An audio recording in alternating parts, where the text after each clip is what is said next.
Students, আজকের ভিডিওটাতে আমরা মেনলি গৌড়বঙ্গ ইউনিভার্সিটির সেকেন্ড সেমিস্টার ম্যাথামেটিক্স মেজরের যে পেপারটা আছে কোর কোর্সটা তার সিলেবাস নিয়ে ডিসকাশন করব। দেখো, তোমাদের second semester ম্যাথামেটিক্সে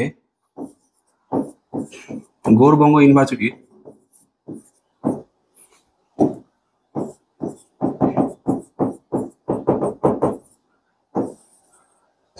mathematics second semester mathematics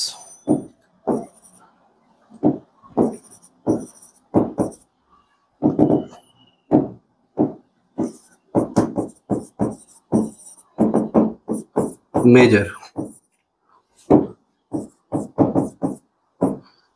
দেখো, সিলেবাস ডিসকাশন করবো। তোমাদের এই সেমে যে পেপারটা আছে সেই পেপারটা হচ্ছে অ্যানালাইটিক্যাল জিওমেট্রি অ্যান্ড মানে ক্যালকুলাস আর analytical geometry, calculus and analytical geometry. First সেমে আমরা পড়েছিলাম বেসিক অ্যালজেব্রা পেপারটা, এই সেমে তোমাদের আছে ক্যালকুলাস আর অ্যানালাইটিক্যাল জিওমেট্রি। তো দেখো, ক্যালকুলাস আর অ্যানালাইটিক্যাল জিওমেট্রিতে ক্যালকুলাসে যে জায়গাগুলো আছে সেই জায়গাগুলো আমি ডিসকাশন করছি, সিলেবাসটা ওভারভিউ দিচ্ছি। ক্যালকুলাস পার্টটা তোমার দুটো পার্টে ডিভাইড আছে। তোমরা ক্যালকুলাস ক্লাস 11-12 পড়েছিলে, তোমরা জানো যে ক্যালকুলাসকে আমরা দুটো পার্টে ডিভাইড করি। একটা হচ্ছে ডিফারেন্সিয়াল ক্যালকুলাস আর একটা হচ্ছে ইন্টিগ্রাল ক্যালকুলাস। ক্যালকুলাস আমাদের কাজটা কি হয়, মেনলি আমরা চেঞ্জেসের উপরে কাজ করি। একটা হচ্ছে ডিফারেন্সিয়াল ক্যালকুলাস, আমি জাস্ট আজকে সিলেবাসের ওভারভিউটা দিব, দেন আমরা চ্যাপ্টার ওয়াইজ যা যা ডিসকাশন আছে সেগুলো করবো। ডিফারেন্সিয়াল ক্যালকুলাস আর হচ্ছে তোমার ইন্টিগ্রাল ক্যালকুলাস। এটা তোমার আছে মডিউল 1। সিলেবাসটা যদি তোমরা দেখো, এটা হচ্ছে তোমাদের মডিউল 1, এটা হচ্ছে মডিউল 2। এটা ক্যালকুলাস এই জায়গাটা আছে। অ্যান্ড অ্যানালাইটিক্যাল জিওমেট্রিতে তোমাদের আছে 2D geometry and 3D geometry, 2D geometry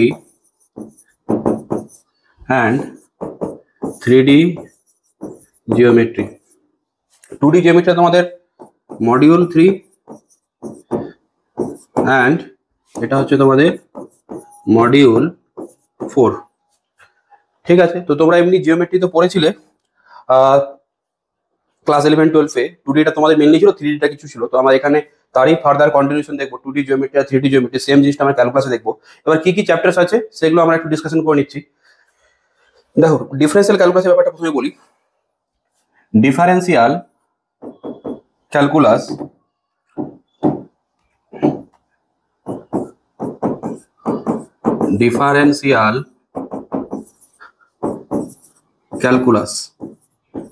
দেখো, এখানে যে পোর্শনগুলো আছে সেগুলো আমি বলছি। আমরা যখন চ্যাপ্টার চালু করবো তখন তো আমরা ডিটেলসে ক্লাসগুলো কভার করবো। তো এখানে তোমাদের ফার্স্ট যে চ্যাপ্টারটা আছে সেই চ্যাপ্টারটা হচ্ছে Real valued function on an interval. মানে আমরা ফাংশন নিয়ে তো কাজ করেছি অ্যালজেব্রায়, ফাংশন মানে ম্যাপিং। এখানে আমরা কি করব, সেই সমস্ত ফাংশন যাদের আউটকামগুলো কি হবে রিয়াল নাম্বার, আর ডিফাইনটা কোথায় হবে, একটা ইন্টারভ্যাল মানে either open interval, close interval, semi open, semi closed. Real valued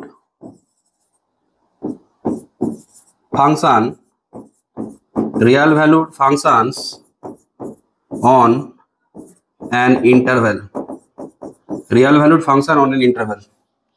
মানে আমাদের এখানে কাজ কি হবে, যে সমস্ত ফাংশন আমরা জানি একটা রুল অফ করসপন্ডেন্স, যেখানে প্রত্যেকটা ইনপুটের জন্য কি থাকে, একটা ইউনিট করে একটা ইউনিক আউটকাম থাকে, ইউনিক ইমেজ থাকে।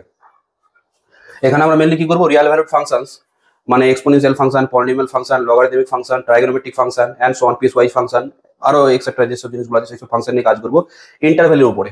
Either open interval, close interval বা সেমি ওপেন, সেমি ক্লোজড, সবই হবে কি রিয়াল ভ্যালুড ফাংশনের উপরে কাজ হবে। দেন আমাদের যেটা আছে number 2, limit of A function. Mainly আমাদের এখানে যেটা দেখতে হবে সেটা হচ্ছে লিমিট অফ ফাংশনের কসিস ডেফিনেশন দিয়ে আমরা কাজগুলো করব। Cauchy's definition number 3 algebra of limit, মানে দুটো ফাংশনের, মনে করো তোমার একটা ফাংশনের লিমিট L1 আছে আর একটা ফাংশনের লিমিট L2 আছে, তাহলে তাদের লিমিটের সাম কি হবে, সেই দুটো ফাংশনের সাম ফাংশনের লিমিট কি হবে, ডিফারেন্সের ফাংশনের লিমিট কি হবে, প্রোডাক্ট ফাংশনের লিমিট কি হবে, ডিভিশন ফাংশনের লিমিট কি হবে, সেই জায়গাগুলো আমরা দেখবো কি অ্যালজেব্রা অফ লিমিটে। অ্যালজেব্রা যে আর্টিকেলগুলো আছে আমরা এই আলোচনা করছি অ্যালজেব্রা অফ লিমিটসে। অ্যালজেব্রা অফ লিমিটসে আমরা কি দেখবো, এই জায়গাগুলো দেখবো। ঠিক আছে, নাম্বার 4 তোমাদের আছে continuity of a function at a point and an interval। ফাংশনের কন্টিনিউটি তোমরা পড়েছো হালকা, ক্লাস 12 তোমাদের ছিল, যেখানে আমরা কি দেখতাম যে একটা ফাংশনের কোনো একটা পয়েন্টে কন্টিনিউটি বার করার জন্য আমরা কি করতাম, লেফট হ্যান্ড লিমিট বার করতাম, রাইট হ্যান্ড লিমিট বার করতাম, আর দুটো লিমিট যদি ইকুয়াল হয় তাহলে আমরা বলতাম যে সেই পয়েন্টে ফাংশন লিমিট এক্সিস্ট করেছে, আর সেখানে যদি ফাংশনের সেই পয়েন্টে ফাংশনের ভ্যালু ইকুয়াল হলে আমরা কি বলতাম যে ফাংশনটা কন্টিনিউয়াস। তো আমরা তারই ফার্দার কন্ডিশন দেখবো এখানে, continuity of function at a point, আর তার সাথে সাথে ইন্টারভ্যালে ফাংশনটা কন্টিনিউটি ব্যাপারটা দেখবো। নেক্সট যেটা আছে তোমাদের number 5 properties of continuous functions.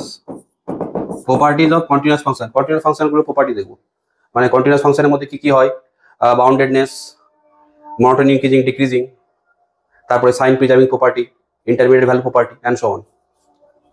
Mainly আমাদের এখানে স্টেটমেন্টটাই দেখতে হবে, স্টেটমেন্ট অনলি, এখানে কোনো প্রমাণ করতে হবে না আমাদের। Number 6 hyperbolic function. Hyperbolic functions আমরা দেখবো, hyperbolic function sine hyperbolic x, cos hyperbolic x, tan hyperbolic x, cosec hyperbolic x, sec hyperbolic x, cot hyperbolic x.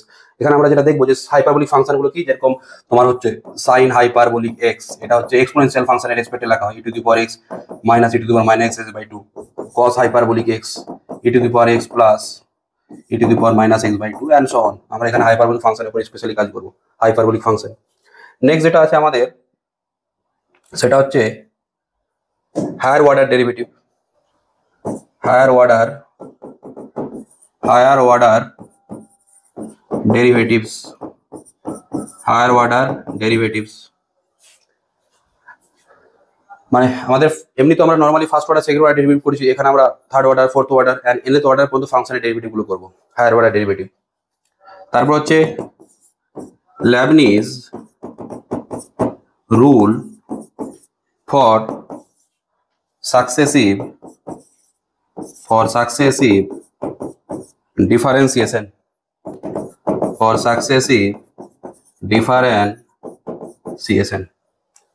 ল্যাবনিজ rule for successive differentiation খুবই ইম্পর্টেন্ট, এখান থেকে প্রতি বছর একটা কোশ্চেন থাকে, Leibniz rule of successive differentiation. Number 9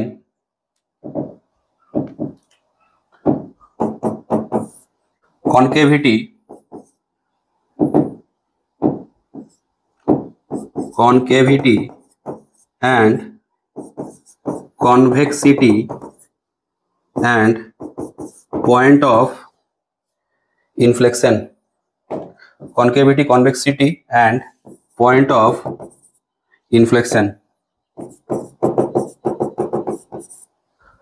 Number 10 envelope, আচ্ছা envelope চ্যাপ্টারটা আমরা দেখব। নেক্সট নাম্বার 11 এ অ্যাসিম্পটোটস, আর নাম্বার 12 এ হচ্ছে রেডিয়াস অফ কার্ভেচার, মানে কার্ভেচার, রেডিয়াস অফ কার্ভেচার, যেটা আমাদের কি চ্যাপ্টার, কার্ভেচার। তো দেখো ডিফারেন্সিয়াল ক্যালকুলাসে আমাদের এই পোর্শনটা দেখতে হবে, এই আর্টিকেলগুলো আমাদের আছে ডিফারেন্সিয়াল ক্যালকুলাসে। নেক্সট আমরা যেটা ইন্টিগ্রাল ক্যালকুলাস আছে কি কি সেই জায়গাটা দেখি। ক্যালকুলাসে দুটো পার্টের মধ্যে একটা, এবার নেক্সট যেটা আছে ইন্টিগ্রাল ক্যালকুলাস। ইন্টিগ্রাল ক্যালকুলাসে কি কি আছে দেখো, ইন্টিগ্রাল ক্যালকুলাস আমি জাস্ট আজকে কি আছে না আছে সেই যেগুলো বলছি, আমাদের চ্যাপ্টার ওয়াইজ সেই কাজগুলো করব। ইন্টিগ্রাল ক্যালকুলাসে প্রথম যেটা আছে তোমাদের সেটা হচ্ছে রিডাকশন ফর্মুলা, আচ্ছা যেটা আমরা রিকারেন্স ফর্মুলা বলি। এখানে আমরা কি করি, একটা জেনারেলাইজ ফর্মুলা ক্রিয়েট করি। সাপোজ আমি বললাম যে integration sign two the power 5x dx, integration sign two the power 8x dx, তাহলে এখান থেকে আমি এই ইন্টিগ্রেশন গুলোকে যদি আমি পারফর্ম করি সিম্পলি, তাহলে করতে গেলে অনেক ক্যালকুলেশন হবে। তাহলে আমরা জেনারেল একটা ফর্মুলা তৈরি করবো sin two the power nx dx এর, যেটাকে আমরা রিডাকশন ফর্মুলা বা রিকারেন্স ফর্মুলা বলি। ঠিক আছে, নেক্সট যেটা আমাদের নাম্বার 2 আছে, ইভালুয়েশন অফ ডেফিনাইট ইন্টিগ্রাল। আচ্ছা, এখানে কিছু ডেফিনাইট ইন্টিগ্রালের আমরা ভ্যালু বার করতে শিখবো। Number 3, integration as the limit of a sum। এই জায়গাগুলো আমরা দেখেছি, integration as the limit of sum মানে ইন্টিগ্রেশন ভ্যালুটা আমরা কি করব, সামের আকারে এক্সপ্রেশন করব, বার করব। নেক্সট আমাদের যেটা আছে নাম্বার 4, ইমপ্রপার ইন্টিগ্রাল।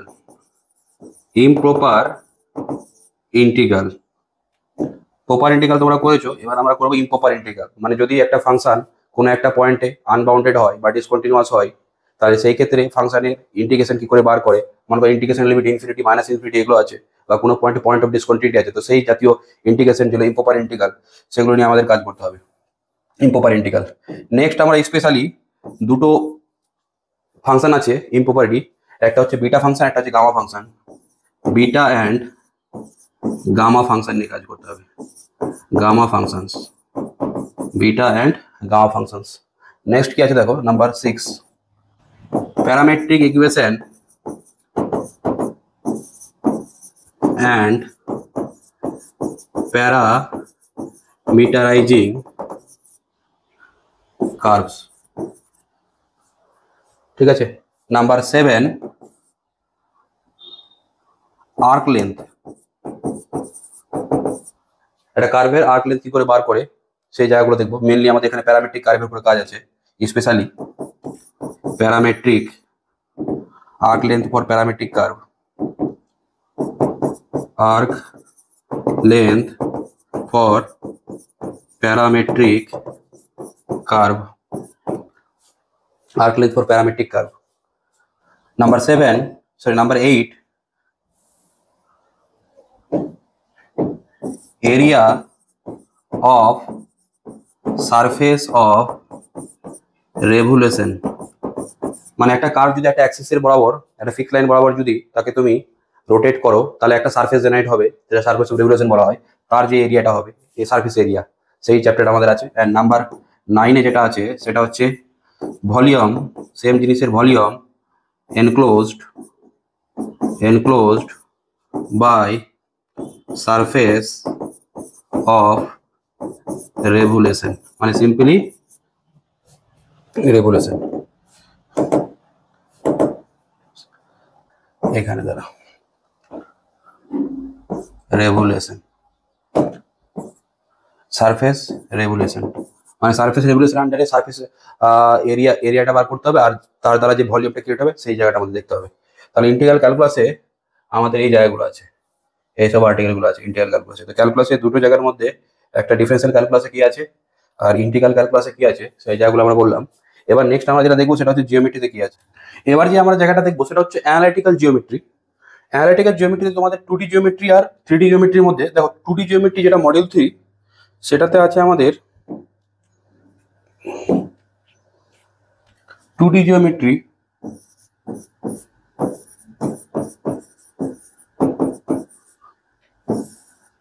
এখানে আছে তোমাদের যেটা ফার্স্ট চ্যাপ্টার, সেটা হচ্ছে ট্রান্সফরমেশন অফ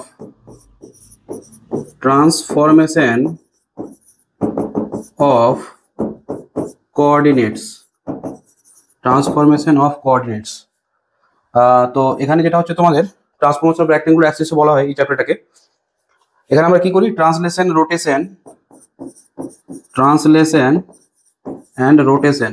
আমরা দেখবো যে এখানে আমরা কি করি, কোঅর্ডিনেট সিস্টেমকে ট্রান্সফর্ম করি, যাতে আমাদের যদি কোনো কমপ্লেক্স ইকুয়েশন থাকে সেটাকে সিম্পলিফিকেশন করার জন্য আমরা ট্রান্সলেশন রোটেশন ইউজ করি, ট্রান্সফরমেশন অফ কোঅর্ডিনেটস। নেক্সট আমাদের যে চ্যাপ্টারটা আছে সেটা হচ্ছে pair of straight lines. Pair of straight লাইনের আগে তোমাদের এটা হবে general equation of second degree. Next হচ্ছে আমাদের general equation of second degree. And number third, general equation of second degree আমরা কি দেখবো, যে কোনো একটা general equation of second degree in x y আছে, তাহলে সেটাকে আমরা ক্যানোনিক্যাল ফর্মে কনভার্ট করবো, ক্যানোনিক্যাল ফর্মে কনভার্ট করে আমরা প্যারাবোলা, ইলিপস, হাইপারবোলার স্ট্যান্ডার্ড ফর্মে কনভার্ট করবো ওটাকে। নেক্সট আছে আমাদের pair of straight line, pair of straight lines. Number fourth আছে তোমাদের হচ্ছে polar equation, polar equations. Number five tangent and normal,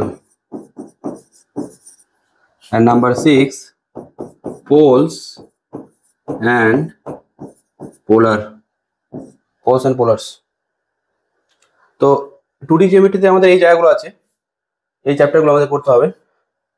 and যদি আমি 3D জিওমেট্রিতে দেখতে যাই, তাহলে 3D জিওমেট্রিতে কি আছে দেখো, 3D জিওমেট্রি মডিউল 4, এখানে তোমাদের ফার্স্ট যে চ্যাপ্টারটা আছে সেটা হচ্ছে স্ফিয়ার। স্ফিয়ার তোমরা স্ট্রেট লাইন পর্যন্ত পড়েছিলে ক্লাস 12 পর্যন্ত, স্ট্রেট লাইন, প্লেন। নেক্সট আমাদের এখানে আছে স্ফিয়ার। দেন আমাদের যে চ্যাপ্টারটা আছে সেটা হচ্ছে সিলিন্ডার।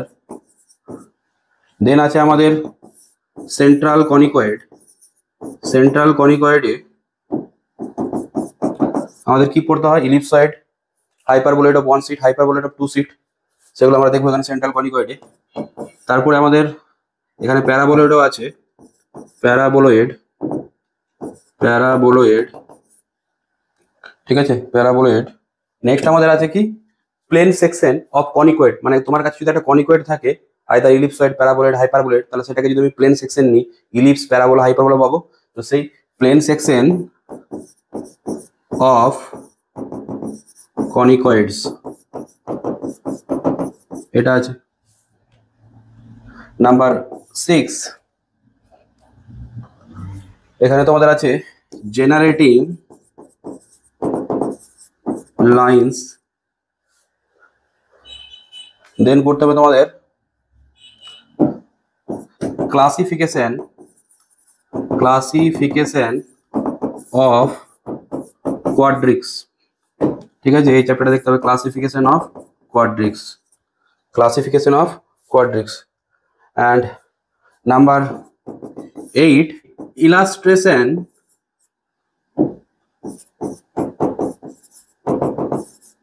of quadrics surfaces।